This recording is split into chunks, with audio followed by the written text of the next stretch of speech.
আসসালামু আলাইকুম প্রিয় দর্শক, আশা করছি সবাই ভালো আছেন। আজ আপনাদের তৈরি করে দেখাবো 100% নো ফেইল গুঁড়া দুধের রসগোল্লা। 1 কাপ গুঁড়া দুধ দিয়ে আজ আপনাদের 1 কেজি রসগোল্লা তৈরি করে দেখাবো। এই রসগোল্লা যেমনই রসালো হয় তেমনই সফট, স্পঞ্জি এবং নরম তুলতুলে। এভাবে রসগোল্লা না বানালে বিশ্বাস করতে পারবেন না গুঁড়া দুধ দিয়ে এত সুন্দর রসগোল্লা তৈরি করা যায়। রসগোল্লাগুলো দেখতে যেমন দোকানের মতো, খেতে আলহামদুলিল্লাহ অনেক বেশি মজা হয়ে থাকে। মিষ্টিগুলো দেখে নিশ্চয়ই আপনারা বুঝতে পারছেন মিষ্টিগুলো কতটা পারফেক্ট হয়েছে। আপনারা যদি আমার রেসিপি ফলো করে বাসায় একবার হলে ট্রাই করেন তাহলে প্রথমবারে ইনশাআল্লাহ কথা দিচ্ছি পারফেক্ট রসগোল্লা আপনারা তৈরি করে নিতে পারবেন। আর এই রসগোল্লাগুলো তৈরি করতে খুবই কম সময় লাগে। যখনই আপনাদের মিষ্টি খেতে ইচ্ছে করবে আর যদি হাতে 15 মিনিট টাইম থাকে তাহলে এই মিষ্টিগুলো তৈরি করে আপনারা খেতে পারবেন। তো ভিউয়ার্স, ভিডিওটি প্রথম থেকে শেষ পর্যন্ত দেখবেন। আশা করছি রেসিপিটি আপনাদের কাছে অনেক ভালো লাগবে আর অনেক উপকারে আসবে। তাহলে চলুন গুঁড়া দুধের রসগোল্লা কীভাবে তৈরি করতে হয় তার প্রস্তুত প্রণালী আমরা জেনে নেই। মিষ্টিগুলো তৈরি করার জন্য প্রথমে একটা পাতিলের মধ্যে নিয়ে নিচ্ছি 1 কাপ গুঁড়া দুধ আর তার মধ্যে নিয়ে নিচ্ছি 2 কাপ কুসুম গরম পানি। এবার পানির সাথে গুঁড়া দুধ খুব ভালোভাবে নেড়েচেড়ে মিশিয়ে নিতে হবে যেন গুঁড়া দুধের কোনো লাঞ্চ না থাকে।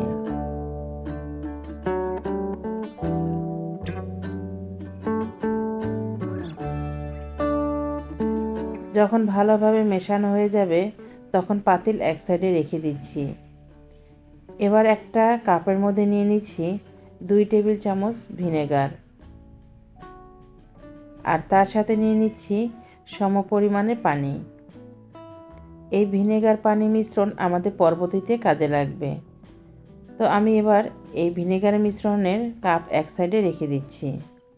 এবার গ্যাসের চুলা মিডিয়াম হিটে রেখে আগে থেকে যে গুঁড়া দুধ আর পানি মিশ্রণ করে রেখেছিলাম এটা নাড়াচাড়া করে জাল দিতে হবে যতক্ষণ না পর্যন্ত দুধটা বলক চলে আসছে। দুধটা জাল করে ফুটিয়ে নেওয়া যাবে না। যখনই দুধটা বলক চলে আসবে সঙ্গে সঙ্গে চুলাটা বন্ধ করে দিতে হবে। চুলা বন্ধ করে দেওয়ার পর 10 সেকেন্ড পর পর দুধটা 2 থেকে 3 বার নাড়াচাড়া করে নিতে হবে যেন দুধের অতিরিক্ত গরমটা চলে যায়। অতিরিক্ত গরম দুধে ছানা কেটে নিলে ওই ছানাটা ড্রাই হয়ে যায়, সেই ক্ষেত্রে হয় কি মিষ্টি পারফেক্ট হয় না। এই জন্য দুধটা একটু ঠান্ডা করে নেবেন। এরপর এখানে আমি দিয়ে দিচ্ছি আগে থেকে যে ভিনেগার পানি মিশ্রণ করে রেখেছিলাম তার অর্ধেকটা মিশ্রণ দিয়ে দিচ্ছি। এরপর চামচ দিয়ে আলতোভাবে এভাবে নাড়াচাড়া করলে দেখতে পাবেন দুধ থেকে ছানা আলাদা হতে ধরেছে। যখন দুধ থেকে ছানা কাটতে ধরবে তখন বাকি অর্ধেকটা ভিনেগারের মিশ্রণ দিয়ে দিচ্ছি। এরপর নাড়াচাড়া করলে এক পর্যায়ে দেখতে পারবেন দুধ থেকে ছানা খুব সুন্দরভাবে আলাদা হয়ে গেছে। যখন ছানাটা পুরোপুরি কেটে যাবে তখন এই গরম অবস্থাতে ছানা বেশিক্ষণ রাখবেন না, সঙ্গে সঙ্গে ছানাটা আমাদের ট্রান্সফার করে নিতে হবে। এই জন্য একটা স্ট্যান্ডারের উপর পাতলা কাপড় আগে থেকে রেডি করে রেখে দিবেন। তো আমি আগে থেকেই স্ট্যান্ডারের উপর পাতলা কাপড় রেডি করে রেখেছিলাম। এবার তার মধ্যে ছানাগুলো ঢেলে দিচ্ছি আর ঠান্ডা পানি দিয়ে ভালোভাবে ধুয়ে নিচ্ছি যেন ভিনেগারের কোনো গন্ধ না থাকে। গুঁড়া দুধের ছানা খুব বেশি নরম হয়ে থাকে, এই জন্য ছানাটা ভালোভাবে ধুয়ে নেওয়ার পর কাপড়টা ধরে এভাবে চিপে চিপে যতটা সম্ভব ছানা থেকে পানি বের করে দিতে হবে। ছানা থেকে পানিটা যখন বেরিয়ে যাবে তখন এই কাপড়টা আমি এক সাইডে ঝুলিয়ে রেখে দিব 2 থেকে 3 ঘন্টার জন্য। এতে করে ছানার ভিতরে অতিরিক্ত পানিটা বের হয়ে যাবে। প্রায় 3 ঘন্টা পর ছানাটা আপনাদের দেখিয়ে দিচ্ছি। দেখুন ছানাটা কতটা পারফেক্ট হয়েছে।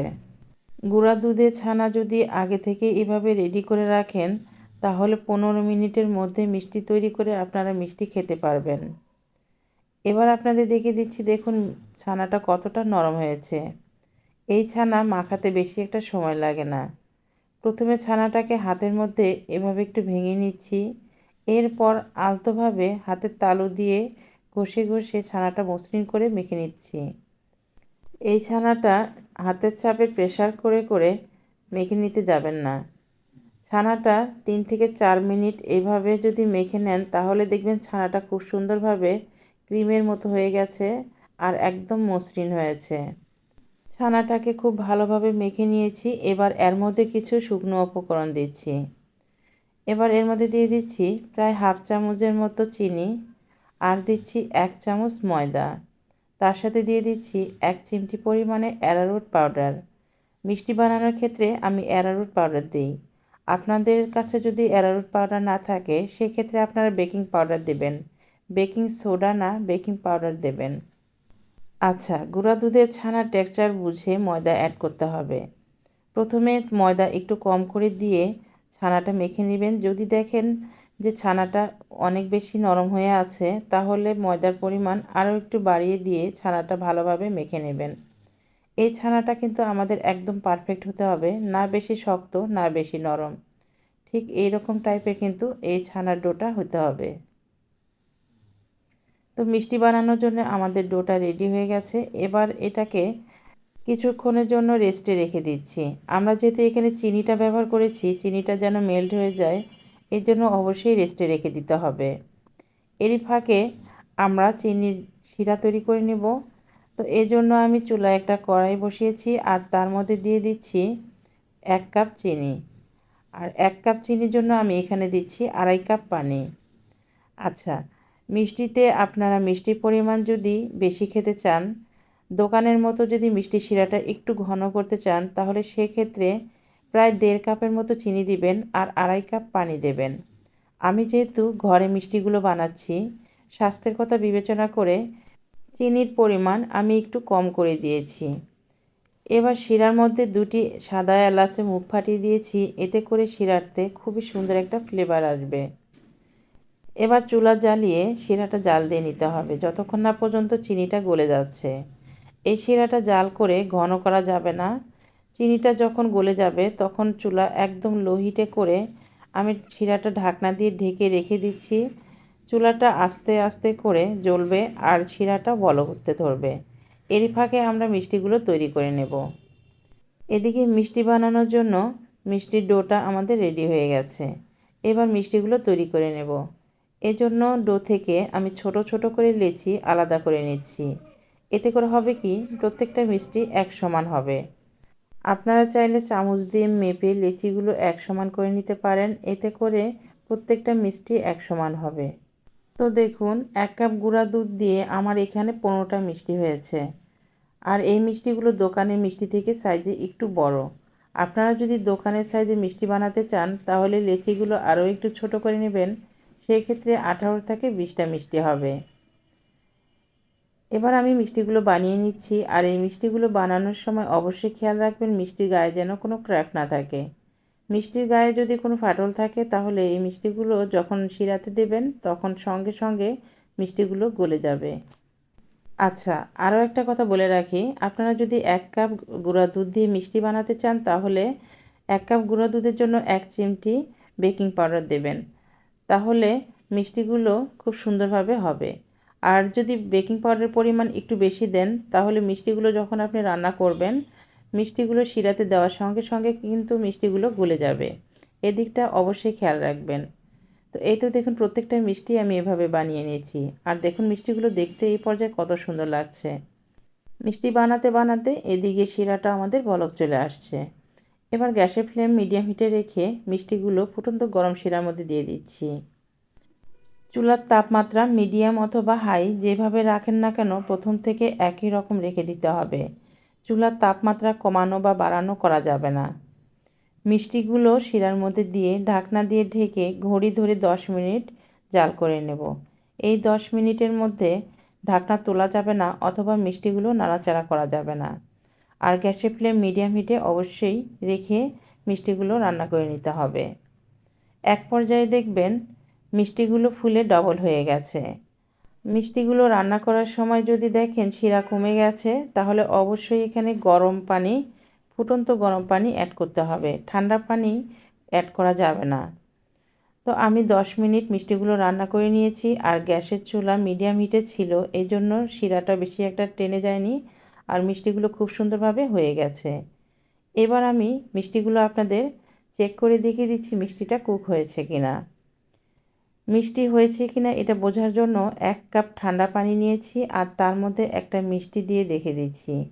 মিষ্টিটা যদি দেখেন পানির মধ্যে সঙ্গে সঙ্গে ডুবে গেছে তাহলে বুঝবেন যে মিষ্টিটা হয়ে গেছে। আমার মিষ্টিগুলো হয়ে গেছে। এবার চুলাটা বন্ধ করে দিচ্ছি। এই মিষ্টিগুলো আপনারা গরম গরমও সার্ভ করতে পারবেন। তবে মিষ্টি যদি ওভারনাইট রেখে দেন তবে মিষ্টিগুলোতে খুব ভালো একটা রেজাল্ট পাওয়া যায়।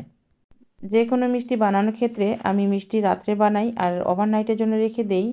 পরদিন সকালে মিষ্টিগুলো অনেক সুন্দর হয়, রস খেয়ে একদম টইটুম্বুর হয়।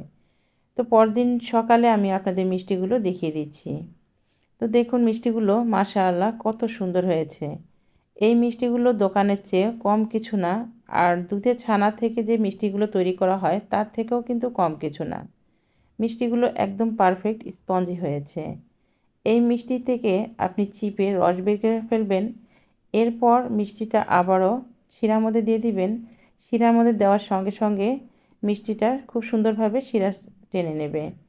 তো ভিউয়ার্স, গুঁড়া দুধের এই মিষ্টিগুলো আপনারা বাসায় একবার হলেও ট্রাই করবেন, তাহলে বুঝতে পারবেন মিষ্টিগুলো কতটা পারফেক্ট হয়। আপনারা যারা ধৈর্য সহকারে ভিডিওটি দেখছেন আপনাদেরকে অসংখ্য ধন্যবাদ জানাচ্ছি। আমার রেসিপির কোনো অংশ যদি আপনাদের কাছে ভালো লাগে তাহলে অবশ্যই চ্যানেলটি সাবস্ক্রাইব করে চ্যানেলের সঙ্গে থাকবেন। আর এইরকম মজার মজার মিষ্টি রেসিপি অথবা ঘরোয়া রেসিপি পেতে হলে আমার চ্যানেলটি ভিজিট করে আসতে পারেন। আশা করছি আমার ভিডিওগুলো আপনাদের কাছে অনেক ভালো লাগবে। যারা আমার চ্যানেলটি সাবস্ক্রাইব করে চ্যানেলের সঙ্গে আছেন, প্রতিনিয়ত আমাকে সাপোর্ট করছেন, আপনাদেরকে অসংখ্য অসংখ্য ধন্যবাদ জানাচ্ছি। এবার একটা মিষ্টি আপনাদের ভেঙে দেখিয়ে দিচ্ছি। দেখুন মিষ্টির ভেতরটা কতটা স্পঞ্জি হয়েছে। আর মিষ্টির ভেতর থেকে রস বের করে শিরাতে দিয়ে দিচ্ছি আর দেখুন মিষ্টিগুলো রস কত সুন্দরভাবে টেনে নিচ্ছে। তো ভিউয়ার্স, পরবর্তী নোটিফিকেশন পেতে চ্যানেলটি সাবস্ক্রাইব করে পাশে থাকা বেল আইকনটি অন করে রাখবেন। এতে করে যখনই আমি নতুন কোনো ভিডিও আপলোড করব সঙ্গে সঙ্গে সবার আগে আপনি পেয়ে যাবেন। তো আজকের মতো এখানেই বিদায় নিচ্ছি। দেখা হবে আবার নতুন কোনো এপিসোডে। সেই পর্যন্ত সবাই ভালো থাকবেন, সুস্থ থাকবেন, সকলকে ভালো রাখবেন। আর আমার জন্য দোয়া করবেন যেন আরও কোনো পারফেক্ট রেসিপি নিয়ে আপনাদের সামনে হাজির হতে পারি। তো আজ এ পর্যন্তই। ভালো থাকবেন সবাই। আল্লাহ হাফেজ। আসসালামু আলাইকুম।